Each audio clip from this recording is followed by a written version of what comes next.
Hi everybody! I hope you enjoyed last week's video where we got my sewing room organized finally so I can start on that massive project diatribe I just told you guys about a couple weeks ago. And we're going to start that off. I started trying to combine a bunch of the single items into an overall project so it's a little more cohesive for you.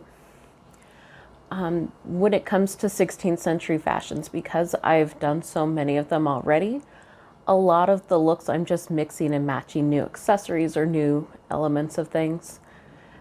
But there's enough elements that I want to do this year that it almost makes up a full outfit on its own. So that's kind of cool. The first one we're going to be looking at is that there's the 16th century, I believe they're mostly Roman portraits from second half to last quarter-ish of the 16th century, all the way through probably the early 17th, where you've got these Roman women walking around in black dresses.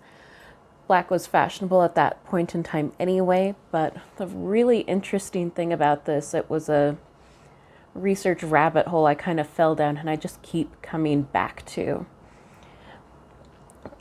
It kind of stems from the Cesare Vecchios. I'm going to put his book over here. But the most recent translation I've seen that was released under Clothing the Renaissance World. That book was written in the 1590s and it describes Roman widows wearing almost the exact same outfit that you would then see 30, 40 pages later being worn by some of the Venetian courtesans. Like, that's kind of an interesting thing. I mean, sociologically, they're both women of a status that aren't beholden to anybody and they get to run around, do their thing. So that's kind of cool. But specifically for the Roman widows, they're bringing up these, they call it like a golden or a yellow shawl. But all the portraits I've seen that fit these descriptions, it actually looks more like a veil. So they've got layers of veils at that point. They've got like one you might wear in the house when you're running around and just doing things. And then there's an overarching mantle-ish thing. So we're going to talk about the process of making that golden bit today. Mine is actually made out of silk. It's a China silk from Dharma Trading. I'll throw a link down below for them. But the biggest reason I picked them was because when it comes to doing this, they had pre-hemmed veils in a length that was about right. And mostly for me, this project is all about learning how to dye fabric because I haven't really done good fabric dyeing for years. I've never done it with natural dyes. So about a year ago, I started poking my friend Chelsea, the fiber enchantress, for her ideas. So link down in the description and up in the cards if I can make that work for her channel. But she's amazing when it comes to natural fibers, dyeing, all things fiber. And she kind of talked to me about using onion skins to make this gorgeous yellow color. I mean, come on, check this out. So I'm not entirely sure that that's the exact dye stuff they would have used. It might have also been saffron, based on some of the contemporary descriptions that, and some of the other just dye stuffs that you find in artisan manuals from the time period. But yellow onion skins are almost a byproduct of me cooking daily. So since I talked to my friend Chelsea about this like a year ago, I've been saving onion skins. Like a year's worth of onion skins. So we're going to take those, since they've been unearthed as part of cleaning the back room over there. Let them sit in a crock pot. We're also going to work on mordanting this fabric and see kind of what happens. You guys have already seen the end result, but I want to show you the process of how I got there. A lot of this has been like trial and error and just experimentation. So I hope you're up for that a bit. Anyways, let's go try and dye some fabric.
I'm gonna save you guys the drawn out process of watching a veil dry, because I mean, it wasn't exciting. It hung up in my shower for overnight and it was dry by morning. I picked out any of the remaining little onion skin bits that were still clinging to the silk. But I think you can agree this was well worth it and a very successful experiment. Have you guys ever tried doing this onion dye thing before? I think I'd read about it in like a kid's craft at one point when I was in elementary school and just had never really done anything with it. But eventually you guys will get to see my hair dressed with this draped and the larger like widow's mantle thing draped over the top of it.